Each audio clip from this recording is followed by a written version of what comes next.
स्वयंभू उलेमा हमारे ऊपर प्रहार करते हैं और ये कहते हैं कि हम मुस्लिम बहनों के साथ इसलिए खड़े हुए हैं कि क्योंकि हमें उनकी वोट चाहिए। ये बहुत गलत बात है और यहाँ बात समाज की नहीं है, बात यहाँ धर्म की नहीं है, बात यहाँ अधिकार की है। वो अधिकार जिसे हमें मुस्लिम बहनों को देना है कि वो सम्मान पूर्वक इस समाज में रह सके। 70 वर्ष से उनके अधिकार जो है हाशिए पे पड़े हुए थे।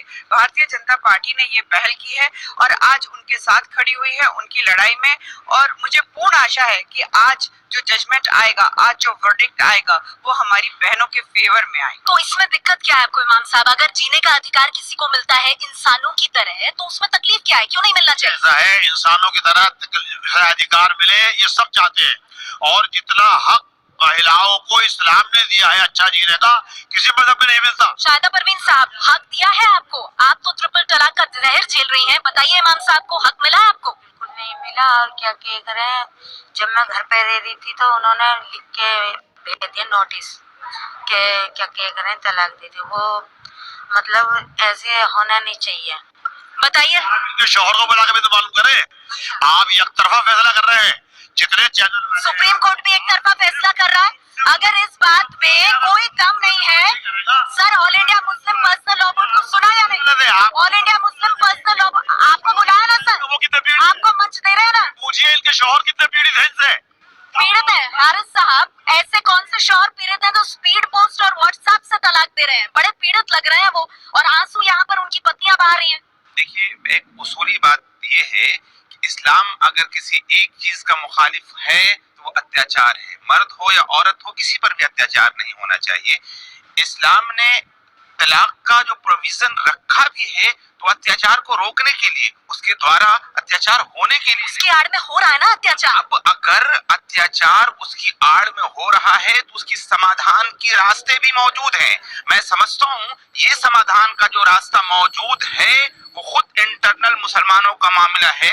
इसके अंदर अदालत को मुसलमानों का आंतरिक मामला तो आज तक क्यों नहीं सुलझा, मुझे बताइए। आज तक जरूर तो रहे साहब अंदर कुछ नहीं मिला ना, इसीलिए बाहर गई। मैं अपने भाई की बात पे ये बात कहना चाहूंगा कि 1400 साल से वन सिटिंग में ट्रिपल तलाक आलम इस्लाम में नहीं है, यानी पैगंबर इस्लाम की सुन्नत में वन सिटिंग में तलाक मौजूद नहीं है। इसी वजह से मुसलमानों का बनाया हुआ जो मजहब है उससे औरतों को पीड़ित हो रहे हैं। आप जुमला गलत बोल रहे हैं। आप पढ़े लिखे आदमी नहीं मालूम हो रहा है। सर व्यक्तिगत कमेंट्स नहीं, सर व्यक्तिगत कमेंट्स नहीं। मजहब नहीं है, ये अल्लाह का मजहब है। क्या कुरान और हदीस में वन टाइम सिटिंग, क्या कुरान और हदीस में वन टाइम वन सिटिंग में ट्रिपल तलाक? ये बहुत जायज सवाल है। ये बताइए मुझे, एक बारी में तलाक तलाक तलाक, ये कौन से कुरान में कहाँ लिखा है? सुप्रीम कोर्ट कह रहा है। देखिए, इस्लाम जो कानून दिया है वो सबके लिए, सब बराबरी के लिए दिया है और अच्छा कानून बनाया है। उसको समझने की लोगों को क्षमता नहीं है, वो समझते नहीं।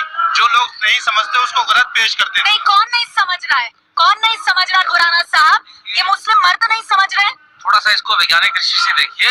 मुस्लिम नहीं, सुन्नी मुस्लिम। शियास ने मना कर दिया है। शिया बोर्ड जो है वो सामने आ चुका है, 3 तलाक को बैन कर रहा है। शियास बहुत बड़ी संख्या में है भारत में, सिर्फ और सिर्फ सुन्नी, और सुन्नी में भी पुरुष कम, सुन्नी मौलाना ज्यादा कर रहे हैं। एक बाप अपनी बेटी मौलानाओं पर मैं आऊंगी। एक मिनट सर, सुनिए सर। मौलाना साहब देखिए, आप एक मिनट देखिए। मौलाना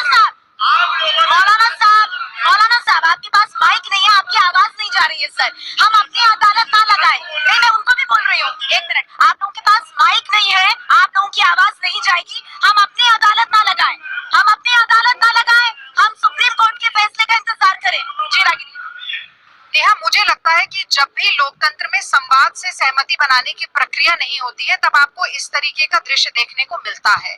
ये लड़ाई या महिलाओं की कोई भी लड़ाई महिला बनाम पुरुष नहीं है, ये महिला और पुरुष के दोनों के अधिकारों की लड़ाई है। आप मानिए इमाम साहब या मौलवी साहब, आप जो भी हैं, लेकिन बुलाओ, इनके मर्दों को भी बुला कर पूछो कि वो पीड़ित है कि नहीं। कोर्ट में नहीं हुआ क्या? देखिए कैफी आजमी, सुनिए कैफिया, सुन तो लीजिए जनाब। आप देखिए, आप बोलने नहीं दे रहे हैं। सर बोलने दीजिए। सर इस्लाम महिलाओं की इज्जत करना भी सिखाता है ना सर।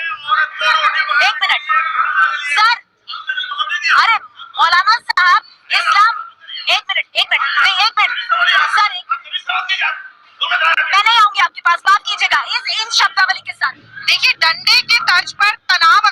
समय में पैदा होगा तो उसके साथ कतई हम खड़े नहीं हैं। लेकिन मैं तो ये कहूंगी कि कैफी आजमी ने बहुत खूबसूरती के साथ कहा कि कद्र अब तक तेरी तारीख ने जानी ही नहीं, तुझ में शोले भी हैं बस अश्क फिशानी ही नहीं, अपनी तारीख का उन्वान बदलना है तुझे, उठ मेरी जान। ये हम समझ रहे हैं कि किस तरह का हाल यहाँ पर है। आप देख सकते हैं आज कोर्ट का फैसला आना है, टेलीविजन पर ये सब कुछ हो